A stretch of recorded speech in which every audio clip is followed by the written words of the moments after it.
Alrighty, so we have finally gotten our first major tournaments for Star Wars Unlimited Twilight of the Republic cycle. We had Star City Games tournament in Columbus. There were 3 events: a 1K on Friday, 2K Saturday, and a 1K on Sunday. I'm going to review the results of all 3 of these tournaments and spend a decent amount of time on the 2K, the main event, because we also have top 8 deck lists from that event. So I'll be going through each of those lists and kind of seeing what kind of spice we can find. Before we get going, please hit that subscribe button. Helps out a ton. And go check out my Patreon if you haven't already. If you're looking for some more content from me, there's a bunch there. All right, let's get started. So, like I said, 3 events, 1K, a 2K, and then another 1K. The 2K was also streamed by Maclunky Gaming. I have links to their YouTube and Twitch in the description, so go check it out. There's VODs of all the games that were played, all the streamed games from that 2K there, so you can see some nice gameplay that way. All right, the 1K that happened Friday was 44 participants. The top 8, it's really all I have. I don't have lists, but I just wanted to kind of show what was doing well. So we had a Palp Yellow made it there, 2 Jango Tarkintowns. Gonna mention here that those 2 were John Tatta and Ryan. They both actually finished first and second place at the 2K.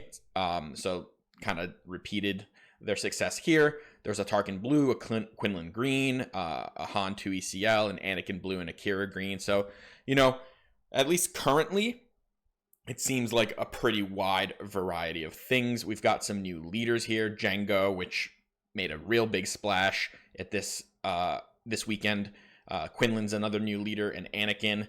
And then some decks that have succeeded before, like Qi'ra and Han 2. And then even things like Tarkin Blue, which hasn't been very popular, and Palp making it into the top 8 as well. So this was the Friday event. It was 44 people. They did not play the top 8 here. It was a split. So all tied right here. And I'm going to skip the Saturday event, the 2K, briefly. We're going to go to the Sunday one because we're going to spend a lot of time on the 2K. This was the top 8. This was a 40-person event.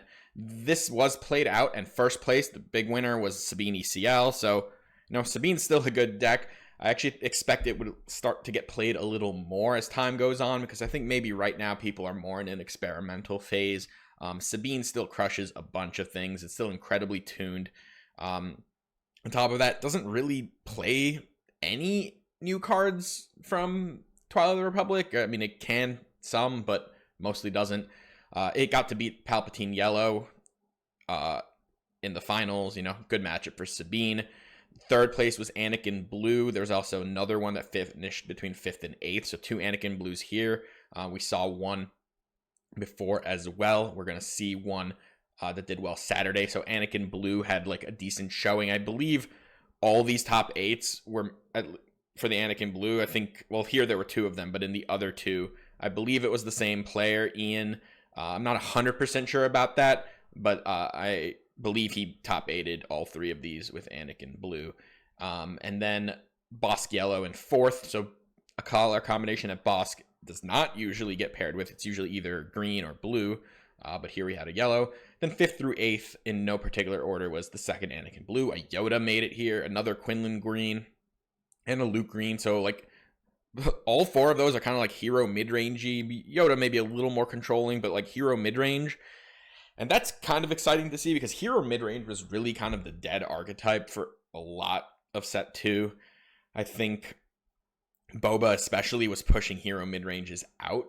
And you see here, they're kind of out in full force. All right, the 2K, this was the main event. This was streamed, like I said, by Maclunky Gaming. 69 players. The top 8, the top 4 decided to split, but they also played out the last rounds, and those are on Twitch. So they did crown a champion. It was my teammate, John Tatta, on Jango Tarkintown. Second place was also Jango Tarkintown. It was Ryan, and he actually had beaten John in the Swiss both on the Friday and Saturday events, but then ended up losing in the finals in that mirror. Third place was Han 1 Yellow. Fourth, Jango Tarkintown was Alex, another one of my teammates. So we test on the KTOD tournament testing team. So pretty good showing for the squad. Big shout out to those two guys, John and Alex. And then fifth, we had Anakin Blue. And like I said, this was Ian. So he did really well with this deck. Sixth was a Sabine ECL. Seventh, a Rey Tarkintown. And eighth, Qi'ra Green. It's the same Qi'ra player that top 8'd on Friday as well. It was a Qi'ra with 30 health. Now, I have the lists, and I'm going to go through all 8 of these deck lists. I will offer my own input into them as well, kind of break down what I see in them, what I may disagree with in some choices, and what I agree with, and what I thought was like nice innovation and good tech for this particular event. Keep in mind that the first day there was a lot of Jango Tarkintown, and a decent amount of it did well, and I believe some people kind of teched for it a little more into this event. It still did very well. You see 3 in the top 8. But I think more people that were succeeding against it had kind of started to prep a little more for this heavy space aggression from Jango. And this is the first place list here for Jango Tarkintown. Now, if you want to check out like a deck tech, I do recommend going to the KTOD YouTube, where Bobby Sapphire, Mike Gem, did a video about this because he took it to a showdown and won the previous week, and then made a video about the deck. It's not the exact same list that John here played, but very similar, and you'll definitely get a lot of information about how that deck plays. It's a ton of space, right? There's very little ground. The ground is mostly, it's just the ground, like the turn 1 plays, ISB Agent and Crafty Smuggler, and Greedo, and then also, Crafty Smuggler, which was a decision that we had talked about to mainly include it because of the mirror. It's really difficult to play these, like things like Greedo or Tai LN and Death Star Stormtrooper, the 3/1s, into ping decks like Jango. And being able to play a unit on turn 1 that is not at risk of getting defeated by a ping or a Tarkintown was pretty important, because it lets you get to the board first, and usually the player is able to push a little damage first in the mirror, can get quite ahead. But other than that, it's a lot of space. There's a lot of 1-ofs in this deck, but I think a lot of it is just the package. Like if you look at a lot of the 1-ofs, they're vehicles like TIE Advanced and the tank. They come out of triple dark raid, so it gives you more options there. The mercenary gunship 1-of is really just like we wanted like, well, John here decided to put another like turn 1 3/2 space unit, right? It's like the 4th Kylo ship. There's a lot of pumps in this deck. Daring Raid has been very good, and Daring Raid is actually quite good into this deck because it defeats a lot of their ships. 1 Interceptor was also a call out for a mirror. And then a little bit of interaction, like 1 Waylay, 1 Force Choke. I think in a way it's like not being sure which one to run. And I think maybe as the meta evolves a little more, maybe the deck gets like refined a little more and isn't as 1-of spread. But there's kind of a point to all those cards. The Vambrace Flamethrower is a new addition here. There's 1 in the main and 1 in the side. It is very good on Jango himself. He can basically lock down an entire ground arena if he gets that equipped on him. And makes racing on the ground very, very challenging. In the sideboard, Bazine for control, Cad Bane, another card that's very good in the mirror, because this deck has a very hard time defeating large units, especially on the ground. Cad can just come down and like eat a couple space units and really flip races. TIE Advanced extras, these are mainly here to help buff lurking TIE Phantom into certain matchups, because some decks, if you go TIE Phantom into TIE Advance, if they have like that 1 bridge to defeat it, and if they can't, sometimes that card can just straight up win a game. There's 1 Fang Fighter here in the sideboard. I think maybe that ends up going up a little bit. It is a nice card to be able to get out with a triple dark raid in certain situations. So all in all, big shout out to John. This deck is very, very good, but I don't think it's the kind of deck that you can't start teching for. If we looked at the Sunday event, there was no Jango in the top 8 there. I think a lot of decks kind of adapted into this space aggro a little bit, and it didn't succeed as much the day after it succeeded a ton. And that's actually very healthy for a meta game, to have a good deck that people can kind of prep into. something that we didn't exactly see with boba decks, where everyone knew it was going to be everywhere, and it still was always like 50% of the top 8s. All right, the runner up, it's another Jango Tarkintown. There's Ryan here opted for the Cad Bane main. I kind of like that. It gives you like that one extra oomph that you might need. Past that, he is playing a little more of the turn 1 plays. He has 2 tile lens. I personally am not a huge fan of these X1s. I don't think you need them as much as you maybe needed in the Boba red deck, where his untap just let you play so many units on the first turn. I think it's just a big liability. A lot of decks play pings. There's Quinlins, and these Quinlan decks are sometimes running just 1-drops, so they can kill your 1-drops. More easy, like more poor top decks with these X1s. So it's something that maybe I wouldn't opt for.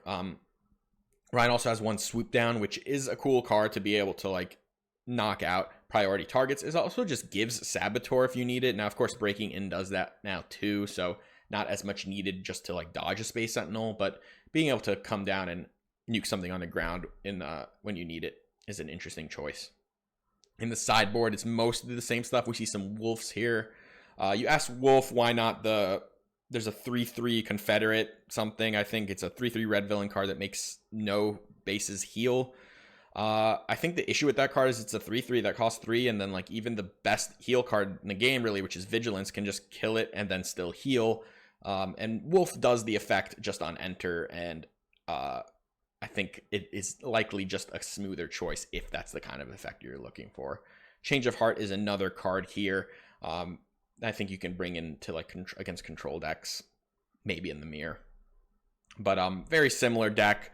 I know Ryan also like crushed, like I believe he was undefeated in the Swiss, and then I think he maybe undefeated or X1'd the day before. So did a really awesome job piloting this deck, so a big shout out. All right, now we've got Filip from Maclunky Gaming got into the top 4 here with a mono yellow Han. Now there are 2 new cards in this deck, in the main deck. It's 2 Plo Koons. Plo Koon's awesome. I think it's one of the best cards in Twilight of the Republic. The rest of this deck is all set 1, set 2 cards. He opted for the non-rebel version of Han, which I think in a lot of cases is like better into like a wide meta and less targeted. Playing like the Liberated Slaves, the 3/5s. These 3/5 units, like, or X5 units, Tech, DJ, Liberated Slaves, quite good into like the Ping Tarkintown stuff because they can't be removed that way. And so I'm pretty into that decision. As you can see, it's only 1 Ezra in this deck. He also went for 2 Azatuk Liberator gunships. Again, prepping a little bit for the extra space aggro. In the sideboard, a lot of similar stuff. I mean, Gamorrean Guards, good into Sabine. Actually, pretty good into Qi'ra decks if you play a bunch of those. And Clear the Field. Another new card. Very good into like anyone playing tokens, but also works into like just other aggressive decks that are trying to like push damage early because it's a cheaper version of Waylay, basically. Oh, and the 3POs here in the sideboard for more grinding. All right, top 4, 4th place, Alex Blandin, another one of my teammates, so big shout out. Jango Tarkintown. It's a little different than John's deck, but not much. I mean, he's got 1 extra Death Star Stormtrooper in this main deck, an extra tank here. Did not play TIE Advanced in the main deck. No force chokes at all, which I think is okay. And yeah, post board, the second gauntlets, another No Good to Me Dead, the Cad Banes. The deck's very similar, just a few minor tweaks. And yeah, crushed it. We're going to see like the evolution, how this deck can start adapting to people just respecting it more, right? So very interesting to see what's going to happen. All right, in 5th place, this is BN LegoPizza. So this is Ian. Like I said, I believe he top 8'd all 3 of the events with this Anakin blue deck. So this is going to like remind you a little bit of like Rey Blue, Rey Red, and like Han 2 Blue, right? It's like this hero mid-rangey slash controlling shell with force stuff. Like you get the force throws, you get the force units, you get the like big blue hero top end and Luke, and you just get a lot of like value cards. Now, what is Anakin doing differently? Well, Anakin's ability to do +2, of course at the cost of life, creates very powerful trade-up opportunities, or sometimes not even trade-ups, just like value kills where you get to like keep units in play.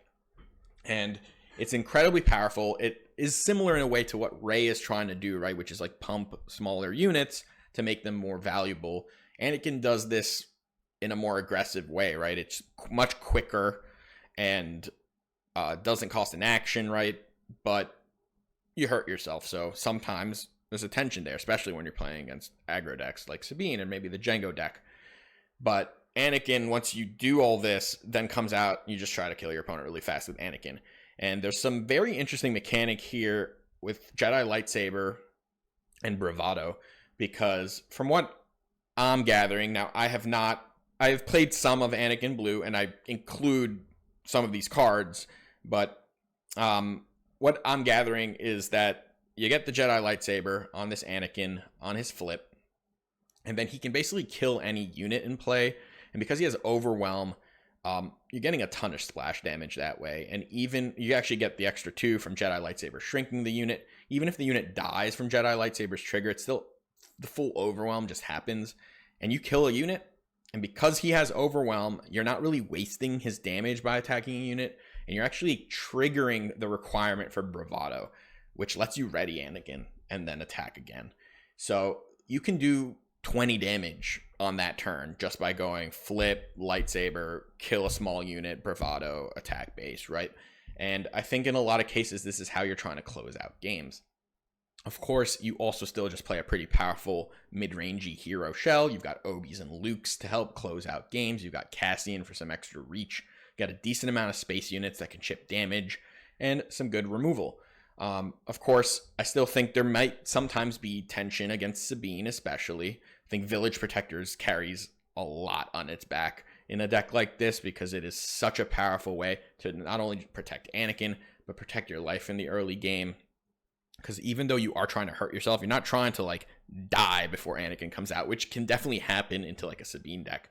So this is a cool deck.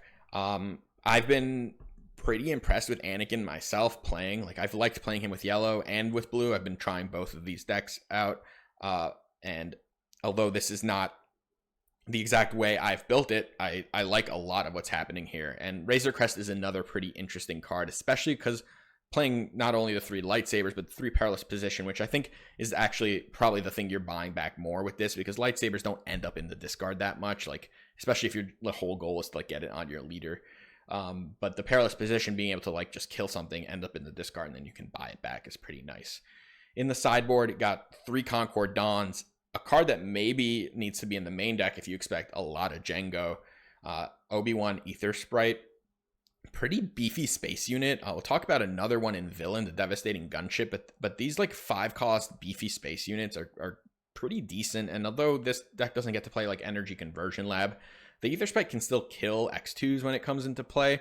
And then it's a 4/6, which is kind of a magic stat line where it dodges both Takedown and Felder Dragon. So it's a pretty cool card. And I see a couple Pillage, maybe moving into a little bit of a harder discard package. Although without K2s in this deck already, I'm not sure I would be boarding in Pillages. I just don't know if you're getting to like the critical mass that you need. And like maybe you just board in the K2s instead of the Pillage, where you actually get to like have both halves of this a little bit. An extra Rival's Fall, and then 2 Crate Dragons for these go long decks. So great job by Ian. It's kind of awesome to like see someone just take a deck. And I don't know if he played this exact iteration of it in all 3 events, but he did really well in all 3 with Anakin Blue. So I'd expect to see it pop up more. And I do also believe his team will be doing some kind of like video about this, but not 100% sure that's happening, and I don't know when, but if it does, I do recommend you check it out. All right, in 6th place, I mean, this is Sabine Green, so There are 0 new cards in this main deck, and there is 1 in the sideboard. It's Brain Invaders. Now, I want to get the Brain Invaders part of this conversation out of the way. I think it's like, it takes a lot to like identify something and try it out. I personally don't think I would be playing Brain Invaders in Sabine, but Quinn here like had a plan with it, and we got to see it on camera a few times in the Jango matchup. I think my main issue is like we saw it do what it needed to do. Jango couldn't tap or exhaust any of Sabine's units. The problem is it still couldn't turn the corner in the racing because it had just spent 4 resources on a 2/4 that really didn't need to be dealt with. The Jango this player just decided it didn't matter, right? Because Sabine had given up its 4R turn, which is usually a turn where they play things like K2 or Dodana or Darksaber or some combination of like Wing Leader and a unit. So I think it was cool to try. I personally would not recommend jamming Brain Invaders in decks right now. I think it ended up being costed too highly for what it does. Now, if for some reason like the new Palpatine deck for Chancellor Palpatine becomes incredibly popular, like maybe Brain Invaders is incredibly annoying for them. But overall, I just don't see a Sabine aggro deck being able to afford to spend 4R on that. I think Bright Hope would just be the choice if you're trying to like combat the space aggro deck. I actually think I would just be playing Bright Hope's main deck right now in Sabine. I don't think I would be playing Darksabers at all.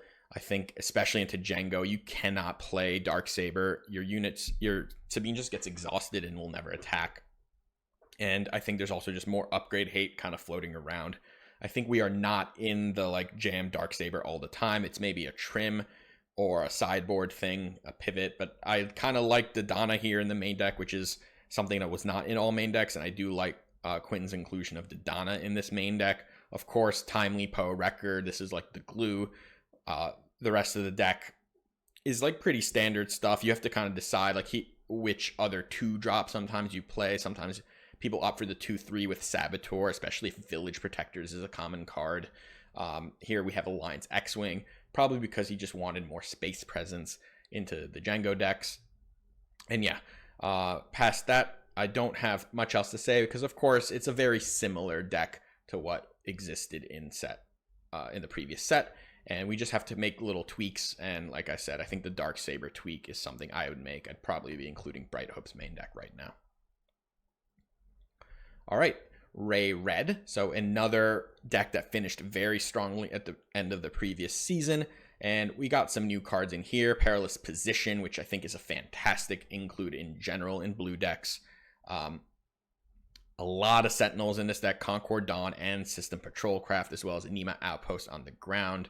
Another new card here is, besides Perilous Position, is the Senatorial Corvette. It's a 1-of here. It's a 5/4 for 5. When it dies, right, your opponent discards a card. So in a way, this looks to me a little bit like Poe. Like, whereas Poe gives you a ton of value if you ever like get to ready and attack, it's the kind of card that you pay 5 for and your opponent is basically just like, I have to deal with this. And they usually do. Like, that's kind of the whole thing with Poe. And the Corvette here is like not nearly as devastating to leave around, but they still probably want to deal with it. And then, unlike Poe, it gives you a little bit of value when they deal with it. I don't know if I love it, but it is just a 1-of here. We see here like 3 4-star, 2 pillage. There's no K2s in this main deck. So again, the discard package for me is always something that I'm either kind of all in on or not really doing. Like, I don't think I would include pillages if I wasn't also playing K2, because I think that whole strategy really requires redundancy. Like, you can't just play pillage and take 2 cards of your opponent's hand when they have 4 cards. It really doesn't do that much. But if you had K2'd the previous turn and then you like K2 dies and then you like pillage force throw and you get your opponent's entire hand, like 4 cards in one turn, that can be incredibly impactful. And we do see Force Surrenders and K2s in the sideboard. So, of course, this deck has the opportunity to go full discard mode. I think I just might like start with the K2s in the main over the pillages. But past that, I do like the inclusion of the Nemo Outpost Sentinel. I think that's very good. I would be playing 3 Village Protectors. There's the third in the sideboard, but I'd be playing like 7 Village Protectors if I could. Card is absolutely incredible, and I would recommend just moving that third one in there. But this deck functions pretty well. I think it's just a very good deck at like gumming up the ground and using its actions efficiently with Rey's ability, creating good trades, and getting to the point where Rey can just turn the corner, and it's really hard to race her when she's out. And of course, you have got the same blue top end that we talked about with the Anakin deck. Like, you got the Lukes. Here we've got crates in the main deck already. And then just some extra removal, extra Sentinels, some redemptions. I think I like redemption main deck right now too. Of course, like, we're talking about like these space aggro decks. Redemption can be kind of a nail in the coffin sometimes. But Rey Red, still a good deck. I think Rey Red, Anakin Blue, Han Blue. Although Han Blue we didn't see much recently, and I think part of that might be people moving off of Han because of Tarkintown. It's a very good card into Han, and Tarkintown's kind of everywhere right now. But I think these decks all kind of compete for a very similar domain, and we'll have to see like which ones end up being the most successful. And the last one is Qi'ra, one of my favorites. This is a Qi'ra without Energy Conversion Lab, and Derrick here, I think, like, kind of went with his meta read of, I just want everything space. You see 2 System Patrol Crafts in this deck. You see 3 Devastating Gunship. Now, Devastating Gunship isn't very, very good. That card is awesome. It's in the Qi'ra deck that I test with. I play with Energy Conversion Lab. It's also very good as an ambush unit, but that card is a pretty game changer for this archetype. As you can see, it's a ton of top end here. 3 Avengers, 1 Devastator, 2 Snokes, and a Reinforcement Walker, as well as like the 2/2 Vader Maul split.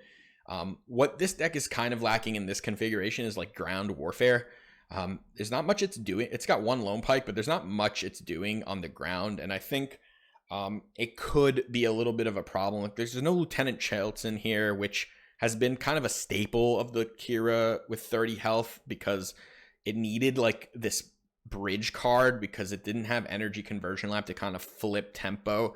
Having just a chunky unit that didn't need Energy Conversion Lab to kind of stabilize a little bit was important. And this deck doesn't really have that. And if your opponent's going on the ground like really hard, you're really not doing anything until you get to Vader and Maul.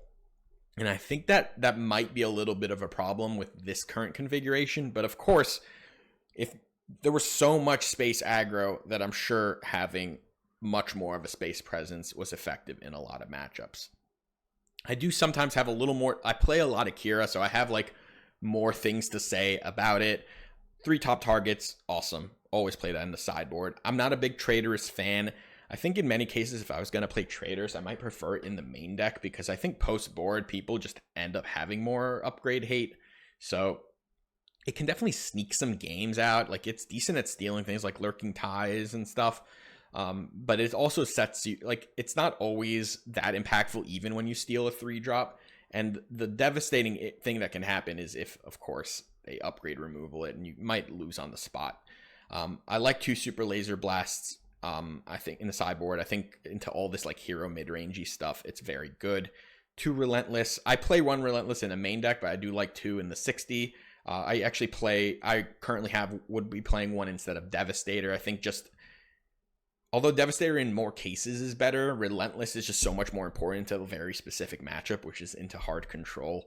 And that's why I usually opt for 1 in the main deck. And I really like Palp's Return, of course. Might even want to bump that up. As far as like the main deck stuff, I personally am not a big fan of System Patrol Craft. I think it's just the rate is a little low, and especially into like ping decks with Tarkintown, which is the space aggro deck. It might not even do anything. And of course, the card itself also trades with P38 because of its death trigger dealing a damage. So your 4-drop Sentinel trades with their 3-drop, which was played the turn before. That can also be a little problematic. But it looks like he was just going for critical mass here, right? Because 2 System Patrols, 3 Devastating Gunships. He was just like, eventually something in space is going to stick and be my stabilizer. Inferno 4, I would just be playing 3 because of how good they are into like Lurking Ties and like the fact that they can trade with all the 3/2 space units that come out. And then, yeah, I really like Pershing, Pike Sentinel.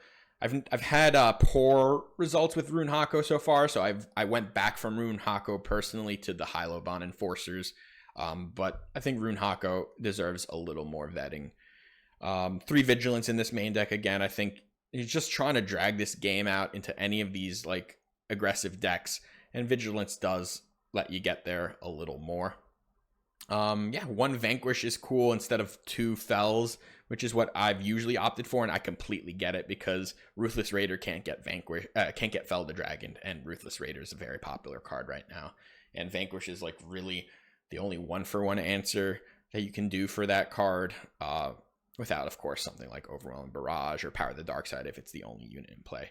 But remember, the Perilous Position is actually very good into Ruthless Raiders too, just to shrink it and save you a bunch of damage over time. So no 3 Vaders here. I'd be playing 3 Vaders, but you know, you wanted, I think, a little more at the beefier spots with like Reinforcement Walker or 3rd Avenger. So like, can't fit it all.